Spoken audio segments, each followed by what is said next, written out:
Hello my friends, hello CorelDraw lovers. Welcome to another exciting episode in our CorelDraw Effects series. In this video, I'm going to show you how I was able to create this web banner inside of CorelDraw. So if this is something you want to learn how to do, make sure you first of all subscribe so that you don't miss any videos I'm going to be sharing after this time around.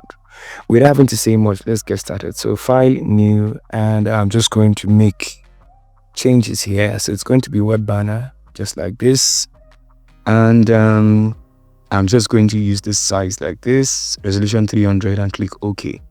So we're greeted with this interface. I'm going to double click here and fill this with white, remove the outline here like this. Okay, so the next thing I want to do is I'm going to type out all I need to type out first. Right, most times I like working on my text first so that I can get idea of what I want to do, because in actual sense, to be honest, I really do not like typing. So I'm having up to 60% off here, so I'm just going to minimize all of this and put it aside here like this. I'm going to change the font to the font I'm going to be using, so I'm just going to format this, but let me focus on this first. So the first thing you need to do is go over to rectangle and draw a rectangle like this. Just draw a rectangle, doesn't need to be perfect. Fill it with a red color, remove the outline always. Right, so now this is where the journey begins. Now when you have a rectangle, right click and click on convert to curve. It's somewhere here. Good. So convert it to curve, go over to your shape tool and make adjustment to this. So this is more like a perspective view. Right, so in the course of this video, I'm going to mention in perspective because that is what we are applying in this particular design. It might change for the next one, but for this one, we're going to be using law of perspective, right? So increase like this from here, or make it smaller, and increasing generally, right? So basically this is what you have, right? So make a duplicate copy and make it smaller, bring it somewhere here. So we have to change this color. You can either hold control and click on black, or you can choose to do it the long way. Double click on the color here and click on the color picker and bring this down till you get this. Right, somewhere here is good. Click OK when you're done. Right, so let's adjust this. Go over to your shape tool and make your adjustment like this, and put this down so that it can be like the first one we created or something similar to that. So you can increase the size to look somewhat like this. Make sure you zoom close so that you can get things done the right way. So with my shape tool, I'm just going to zoom close until I get this done. Zoom close until I see my line of intersection. Very important, guys. Attention to detail when you're designing is very important. So with my pen tool selected, of course, I'm going to click and click here, and also click here. Right, now the pen tool is one of the most important tools inside of CorelDraw. In any vector-based application or even in Photoshop, you're still going to be using CorelDraw. So it's better you do yourself a favor and take your time out to learn this. So I'm just going to use my eyedropper to select the color there and apply it here. Right, so I have the same color on the top at the base here. So of course, remove the outline, clicking on. The next thing I'm going to do here is create a second step to this part here. So click your pen tool. You can see how much I'm using my pen tool. Right, so with this, go over to your eyedropper to select this and fill it here, and then you can get rid of the outline here by clicking none, and we have our shape in place. Right, so you can begin to want to adjust the way you want it to be. I'm just going to use my shape to highlight these two nodes and drag together like this to create something like this.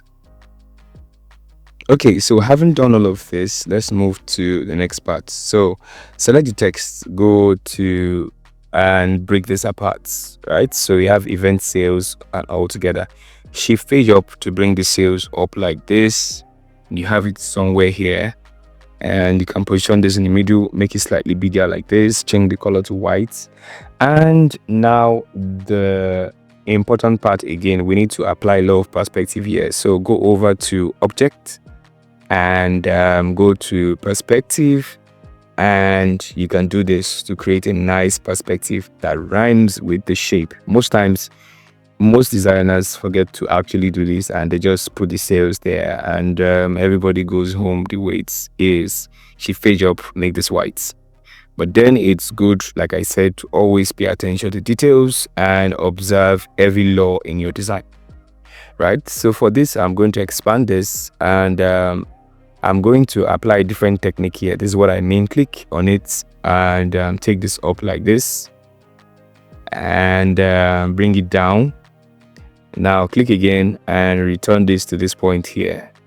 So you can create a perspective for this one too. It also works, but I'm just going to leave mine like this because it's not that bold, and that's not the focal point, right? So I'm going to drag this here also to this point here. Shift page up to bring it up first. Reduce the size from the edges. Please make sure you're reducing from the edges, and increase it also here. Make the color white. And what you want to do, the same thing we did for the event, should be what you're applying here. So bring this down for it to actually make sense the way we want it to be. Okay, so we have our text in place where we want it to be. Select the color from here, apply it to the background. Now what you want to do is press G on your keyboard, G for fountain fill or gradient, as the case may be. Select this elliptical. What you want to do is zoom out, take this up and expand this way like this. That's the first thing you should do. Double click on this point to add another one here like this, right? So Ctrl C, Ctrl V, and hold down shifts and reduce it like this. Shift page down or Ctrl page down until you get to this point. And I can now change my gradient, clicking on G and adjusting this well. So I can now change the direction or the flow of light that I have here to something like this. Okay, nice one. Okay, so the next thing I want, let me take this up, holding down shift. I want to create a realistic shadow for this guy here.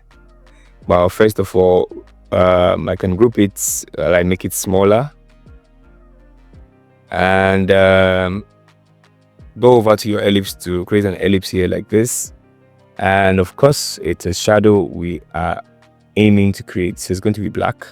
Remove the outline, click on the transparency, select this, and select the elliptical, right? So this is how the shadow should be. So you can bring this down and expand this to this point here like this, right? Go over to effect, blur, and Gaussian blur. You can increase this here to get something like this, and close that off until you have something like this. You can now ungroup all of them while we work on this. So for this, I'm going to add shadow to it. So click on shadow, and this is the shadow I'm going to add to it. Yeah, it looks awkward, but I'm just going to modify this. So I'm just going to come over here, select this color, right? You can click on this, or you can use your color picker. Now, when I said use your color picker, let me duck this back. Click on this here, right? So move to the place you want it to be. I'm just going to reduce the feather here because I don't like the way it's too much, and also the opacity here.